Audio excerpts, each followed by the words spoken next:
Sa main effleura ma joue dans l'obscurité. Et je sentis mon cœur s'arrêter net.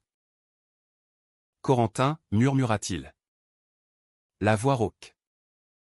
Comme s'il prononçait mon nom pour la première fois. Je n'aurais jamais dû accepter de dormir ici cette nuit-là. C'était l'été 2023. À Paris. Dans le petit appartement de Benjamin rue des Martyrs. Benjamin. Mon meilleur ami depuis le lycée à Rennes. M'avait proposé de squatter chez lui le temps de trouver un stage. Ses parents étaient en vacances en Corse. Et il vivait seul avec son oncle. Lucien. Qui occupait la chambre du fond depuis le divorce. T'inquiète. Mon oncle est cool. M'avait-il dit au téléphone. Cool. Le mot me revenait maintenant comme une gifle. La première fois que j'ai vu Lucien. Il descendait l'escalier en chemise bleu nuit. Manches retroussées. Une cigarette à la bouche. 45 ans peut-être. Cheveux poivre et sel. Regard gris acier qui vous transperce sans demander la permission. Il m'a serré la main un peu trop longtemps. Enchanté. Corentin. Benjamin m'a beaucoup parlé de toi. Sa voix était grave. Posée. Avec cet accent parisien chic qui fait fondre les provinciaux comme moi. J'ai rougi bêtement. Je rougis toujours quand on me regarde trop fixement. Les premiers jours furent légers. Benjamin et moi passions nos soirées à boire du rosé sur le balcon minuscule. À parler de tout et de rien. De nos ex respectifs. De nos doutes sur l'avenir. Il savait que j'étais gai depuis toujours, je le lui avais dit un soir de terminale. Ivre de cidre breton. Il avait haussé les épaules, et alors? Tant que tu ne me dragues pas. Ça me va. On avait ri. Depuis. C'était notre blague rituelle. Mais Lucien était là. Toujours là. Il rentrait tard du cabinet d'architecture. Posait son cartable en cuir. Nous saluait d'un sourire en coin. Parfois il restait boire un verre avec nous. Il parlait littérature. Cinéma. Politique. Il avait vu tout Godard. Lisait Proust en édition originale. Moi. Provincial complexé. Je buvais ses paroles. Benjamin roulait des yeux, mon oncle fait son intéressant. Ignore-le. Mais je ne pouvais pas. Un soir, Benjamin sortit avec une fille rencontrée sur Tinder. Je te laisse la maison. Fais pas de conneries. Lança-t-il en claquant la porte. J'étais seul avec Lucien. Il prépara un risotto au cèpe. Déboucha un Saint-Émilion 2010. Nous dînâmes en tête-à-tête. Il me posa des questions précises. Presque intimes, mes peurs. Mes désirs. Ce que je cherchais vraiment à Paris. Je parlais trop. Je bus trop. Quand il posa sa main sur mon avant-bras pour souligner une phrase. Je ne la retirai pas. Plus tard. Sur le canapé. Il mit un vieux film de Truffaut. Les 400 coups. Nous étions côte à côte. Trop proches. Je sentais sa chaleur. À un moment, il tourna la tête vers moi. Tu ressembles à Antoine Doinel. Tu sais? Ce regard perdu. Cette envie de fuir et de rester à la fois. Je ris nerveusement. Il ne rit pas. Il se pencha et m'embrassa. Ce fut bref. Presque chaste. Mais mon corps entier réagit comme si on m'avait électrocuté. Je reculai violemment. Qu'est-ce que vous faites, balbutiai-je. Il me regarda calmement. Ce que j'ai envie de faire depuis le premier jour.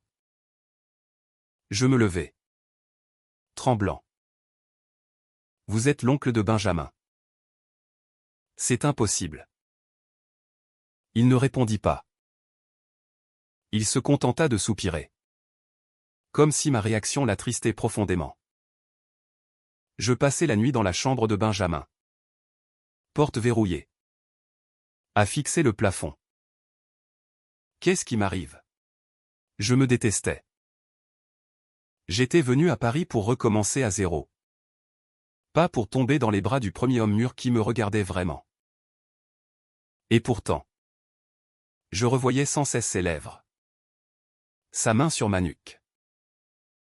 J'avais 24 ans. J'étais censé être libre. Mais je me sentais pris au piège d'un désir que je ne comprenais pas. Le lendemain, Benjamin revint. Rien n'avait changé en apparence. Lucien nous prépara le café comme si de rien n'était. Mais chaque fois que nos regards se croisaient, je sentais une brûlure. Je décidai de chercher un autre logement dès que possible. Pourtant, je restai. Les semaines suivantes furent un supplice délicieux. Lucien ne renouvela pas son geste. Mais il n'avait pas besoin. Chaque regard, chaque phrase anodine portait une charge électrique. Il laissait traîner sa main quand il me passait le sel. Il me proposait des livres, qui pourraient me plaire. Il me parlait tard le soir, quand Benjamin dormait déjà. Je résistais. Je me répétais que c'était une erreur monumentale. Mais je revenais toujours. Un soir d'orage. Benjamin était de garde à l'hôpital où il commençait son internat. L'électricité sauta. Lucien alluma des bougies dans le salon. Nous bûmes du cognac. Il me raconta son histoire, son mariage raté. Sa fille qu'il ne voyait presque plus. Sa solitude qu'il cachait derrière une façade impeccable. J'ai passé ma vie à faire ce qu'on attendait de moi, dit-il doucement. Et puis tu es arrivé. Je ne répondis rien. Mon cœur cognait si fort que j'étais sûr qu'il l'entendait. Il s'approcha. Cette fois, je ne reculai pas. Nous nous embrassâmes longuement. Lentement. Comme si nous avions peur de briser quelque chose de précieux. Ses mains restèrent sages. Sur mon visage. Dans mes cheveux. Je pleurais sans savoir pourquoi. Il essuya mes larmes du pouce. Je ne veux pas te faire souffrir, Corentin. Mais nous savions tous les deux que c'était déjà trop tard. Après cette nuit, nous devînmes amants secrets. Nous nous voyions quand Benjamin n'était pas là. Parfois dans l'appartement. Parfois il m'emmenait dans un petit hôtel discret du Marais. Nous ne parlions jamais d'avenir. Nous vivions dans l'instant. Dans la peur délicieuse d'être découvert. Je me haïssais pour ma lâcheté. Mais je n'arrivais pas à partir. Benjamin commença à trouver ça bizarre. Tu passes tout ton temps ici. Mais tu dors jamais dans mon lit ni mort. T'as quelqu'un? Demanda-t-il un jour. Je mentis maladroitement. Il fronça les sourcils. Mais n'insista pas. Lucien. Lui, devenait de plus en plus possessif. Il voulait que je quitte l'appartement de Benjamin. Que je vienne vivre avec lui dans son atelier à Montmartre. On pourrait être ensemble. Vraiment. Je refusais. Pas à cause de l'âge. Pas même à cause du lien familial. Mais parce que je savais que tôt ou tard, tout exploserait. Et cela arriva plus vite que prévu. Un soir, Benjamin rentra plus tôt. Il nous surprit dans la cuisine, Lucien m'enlaçait par derrière. Embrassait ma nuque. Le silence qui suivit fut pire que n'importe quel cri. Benjamin devint blanc. Putain, c'est pas vrai. Sa voix tremblait. Lucien se tourna lentement. Benjamin. Écoute, mais Benjamin le coupa, toi? Avec lui? T'es mon oncle. Bordel. T'as 20 ans de plus que lui. Il se tourna vers moi. Les yeux pleins de larmes et de rage. Et toi, je t'ai accueilli. Je t'ai fait confiance. Et tu couches avec ma famille. Je voulus parler. Expliquer. Mais les mots restèrent coincés. Benjamin sortit en claquant la porte. Lucien tenta de me retenir. Mais je le repoussai. C'est fini? Murmurai-je. Pour la première fois. Il eut l'air vieux. Vulnérable. Tu ne peux pas partir comme ça. Mais je partis quand même. Je passai la nuit dans un hôtel cheap près de Gare du Nord. Je pleurais toutes les larmes de mon corps. J'avais trahi mon meilleur ami. J'avais laissé un homme me manipuler avec sa maturité. Son expérience. Son désir. Je me sentais sale. Utilisé. Et pourtant je l'aimais déjà. C'était ça le pire. Les jours suivants furent un cauchemar. Benjamin refusa de répondre à mes appels. Mes messages. Je reçus un seul texto, ne m'approche plus jamais. Lucien. Lui. M'inondait de mots tendres. De promesses. Viens me rejoindre. On peut tout recommencer ailleurs. Je supprimai son numéro. Mais je connaissais son adresse par cœur. Je trouvai un petit studio à Belleville. Payé avec mes économies. Je me jetai dans le travail. Les sorties. Les applications de rencontres. Mais chaque nuit, je revoyais le visage dévasté de Benjamin. Et celui suppliant de Lucien. Un mois plus tard, je reçus une lettre manuscrite. L'écriture élégante de Lucien. Il m'annonçait qu'il partait à Lisbonne pour un gros projet architectural. Il ne reviendrait pas avant 1 an. Je t'aime, Corentin. Je sais que tu as besoin de temps. Je t'attendrai. Je froissai la lettre. Mais ne la jetez pas. L'hiver arriva. Paris devint gris. Froid. Je me sentais vide. Mes amis bretons me manquaient. Mais je n'osais pas rentrer. J'avais honte.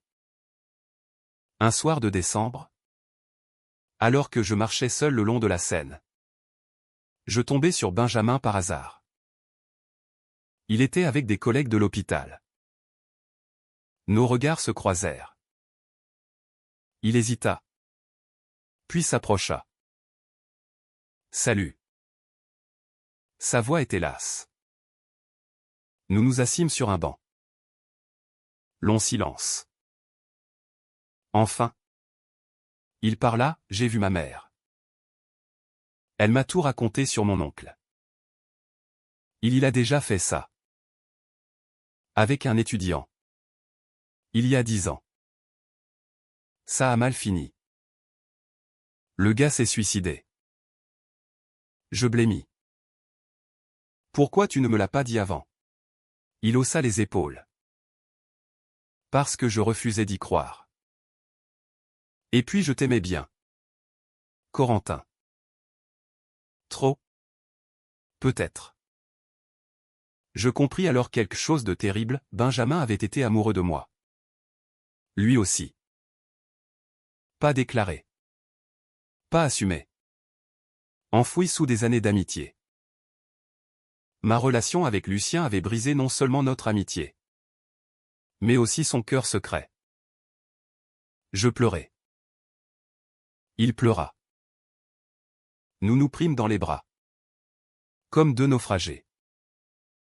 Je suis désolé. Murmurai-je encore et encore. Il hocha la tête. Moi aussi. Nous commençâmes à nous revoir. Prudemment. Des cafés. Des promenades. Nous parlions de tout sauf de Lucien. Benjamin avoua enfin ses sentiments. Je n'ai jamais osé. J'avais peur de tout perdre. Et au final, je l'ai perdu quand même. Je lui pris la main. On peut essayer d'être autre chose? Il sourit tristement. Peut-être. Mais pas tout de suite. J'ai besoin de guérir. Le printemps revint. Benjamin et moi étions devenus proches à nouveau. Mais différemment. Une tendresse nouvelle flottait entre nous. Faite de pardon et de désirs timides. Nous nous embrassions parfois. Dans l'ombre des ruelles. Sans jamais aller plus loin. Nous avions tous les deux trop de cicatrices. Un jour, je reçus un appel de Lisbonne. Lucien. Sa voix était changée. Plus lente. Corentin, je suis malade. Cancer du pancréas. Stade avancé. Mon sang se glaça. Il ne demandait pas que je vienne. Il voulait juste que je sache. Je ne regrette rien. Tu m'as fait revivre. Je raccrochai. Tremblant. Je n'en parlais pas à Benjamin tout de suite. Je partis seul à Lisbonne pour un week-end. Lucien vivait dans un petit appartement lumineux face au Tage. Il avait maigri. Mais gardait sa dignité intacte. Nous parlâmes pendant des heures. Il me demanda pardon pour la manipulation. Pour le secret. Pour avoir profité de ma jeunesse. Je t'aimais égoïstement. Je lui pardonnai.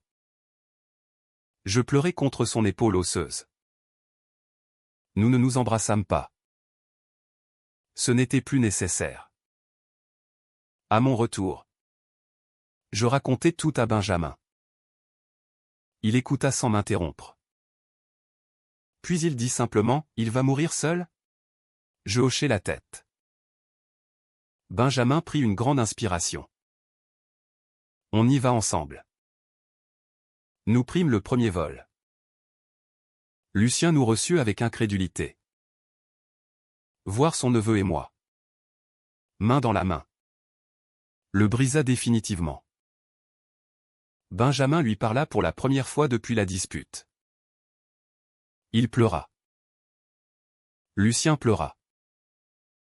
Ils se réconcilièrent en quelques phrases maladroites.